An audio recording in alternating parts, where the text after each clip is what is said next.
Hi hello வணக்கம் welcome back to channel. நம்ம இந்த வீடியோவில் பார்க்க போகிறோம் அப்படின்னு பார்த்தீங்கன்னா லால் சலாம் மூவியோட ரிவ்யூ பார்க்க போகிறோம். வாங்க வீடியோக்குள்ளே போகலாம். இந்த மூவி வந்து யார் டேரக்ட் பண்ணியிருக்கா அப்படின்னு பார்த்தீங்கன்னா ஐஸ்வர்யா ரஜினிகாந்த்ங்கிறவங்க தான் டேரக்ட் பண்ணியிருக்காங்கன்னு சொல்லி தெரிஞ்சுக்கோங்க. இவங்க நம்ம ரஜினிகாந்த் பொண்ணு அப்படிங்கிறதே தெரிஞ்சுக்கோங்க. அப்புறம் மூவியோட ஸ்டோரி லைட்டாக பார்த்தலாம். மூவியோட ஸ்டோரி என்ன அப்படின்னு பார்த்தீங்கன்னா, அந்த வில்லேஜில் வந்து முஸ்லீம்ஸ் தான் அதிகமாக இருப்பாங்க. அவங்கள வச்சு பேசி கன்வின்ஸ் பண்ணியே வின் பண்ணிடலான்னு சொல்லிட்டு ஒரு அரசியல்வாதி கட்சியும் அங்கே இருக்கும்.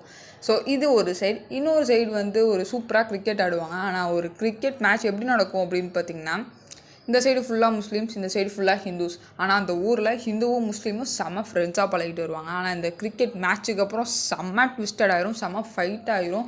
நம்மளோட விஷ்ணு விஷால் வந்து ஒருத்தவங்களை வந்து கொலை பண்ணிட்டு ஊருக்குள்ளே ரத்தக்கரையோடு சுற்றிட்டு இருப்பார். ஸோ அவர் ஏன் கொலை பண்ணார், என்ன தான் ஆச்சு? நம்மளோட ரஜினிகாந்த் சார் அவங்களுமே வந்து ஒரு சின்ன ரோல் பண்ணாமல் படம் பூராமே வந்திருப்பாங்க அப்படின்னு சொல்லி தெரிஞ்சுக்கோங்க. ஃபர்ஸ்ட் ஹாஃப் வந்து கொஞ்சம் ஸ்லோவாக ஸ்டார்ட் ஆனாலும் லாஸ்ட் ஆஃப் செகண்ட் ஹாஃப் தான் நம்மளுக்கு வந்து படத்தோட கதையே புரிய வரும் அப்படின்னு சொல்லி தெரிஞ்சுக்கோங்க. கிளைமேக்ஸ்லாம் வந்து சூப்பராக தான் இருக்குது. பட் என்ன ஃபர்ஸ்ட் ஹாஃப் தான் கொஞ்சம் இது பண்ணிட்டாங்கங்கிற மாதிரி சொல்லணும். மற்றபடி படம் நல்லா தான் இருக்குது. ஸோ இதுதான் இந்த மூவியோட ரிவ்யூ. இதே போல் இன்ட்ரெஸ்டிங் மூவி ரிவ்யூட மறுபடியும் எல்லாத்தையும் இன்னொரு வீடியோ வந்து பை பை. தேங்க்யூ.